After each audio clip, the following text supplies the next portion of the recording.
To the government and to big business, people are cash cows and taxable objects. Our importance is measured by how productive we are, how much we spend, how much we can be taxed, and which way we vote. Our happiness is not on the list. When you appreciate that this is how we're seen, you'll understand where feminism came from and why it has so much support from government. They want women in the workplace, and they'll use every method that they can, including lying about men and making women feel oppressed by men. Women are not going to go back in the box.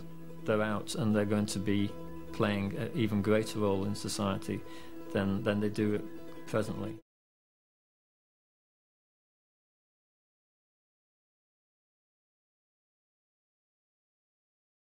The best way to get people to do what you want is to make them feel that they're doing it for themselves. Women have begun to find out that feminism is not about women can do this, women can do that. It's about women have to do this and have to do that. Women's choices in life are becoming as narrow as men's. Why are women so depressed at the moment? Because they appear to be. I mean, why is that? Why would they be so depressed about things? Well, because of the corporate world. They've discovered that it's shit.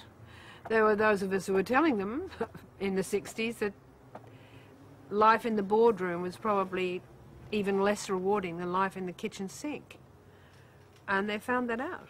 And they found out what a hostile and nasty environment it is to live in and work in. They found that the pressures are inhuman. If we follow the money trail, all we have to ask is who really wins because of feminism?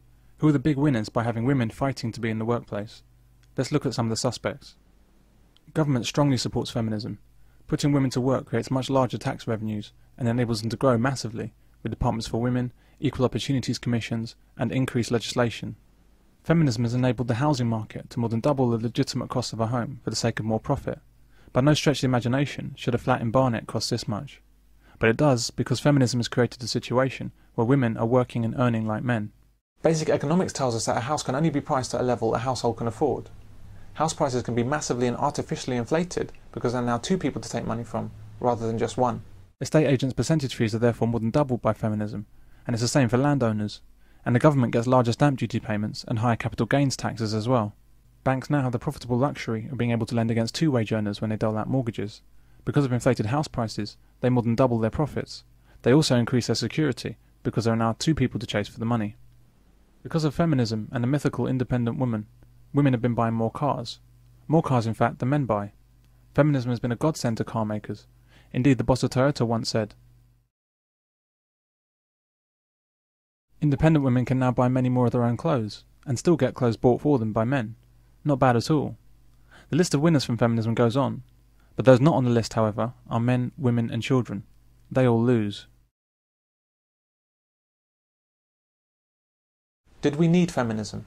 And some of the roles were fairly settled. I think they're much more amorphous now, much more difficult. And, I mean, a lot of it's, I'm not saying I'm opposed to it. I mean, I'm not opposed to the changes. I mean, I think we did need sex equality. I think to have a society in which you have the men being all the macho and women embodying all the finer things in life, it's a mistake. Are you saying that there was a need for feminism in the 70s, 60s? Absolutely, yeah. There's probably always going to be a need for anything to keep a balance there. What we're seeking to do in mankind, in fact, is to work with women, because I don't disagree with feminism in terms of equality for women. All I would counter that is it's got to be equality for men and women, and at any time that anything that is put on the statute books, it should be looked in a balanced way from the male and the female perspective. At the moment we have a Women Equality Unit where everything that goes on the statute book is looked at it, but only from a female perspective. Now if you keep doing that with all of your laws, eventually you're going to get everything so that it all goes one way, and that's not right. Whilst he's undoubtedly correct about bias in the law against men due to feminism, I disagree that feminism was ever needed to address an imbalance between the sexes. The pendulum analogy for the position of men and women before and after feminism is that things have gone too far in women's favour in recent times. The pendulum has swung too far. But I think the reality is somewhat different. There is no pendulum. This is really another method used to promote the false idea that men have had their time of having it good and now it's women's turn. I hope to show you that this idea is entirely wrong. We need feminism like a hole in the head.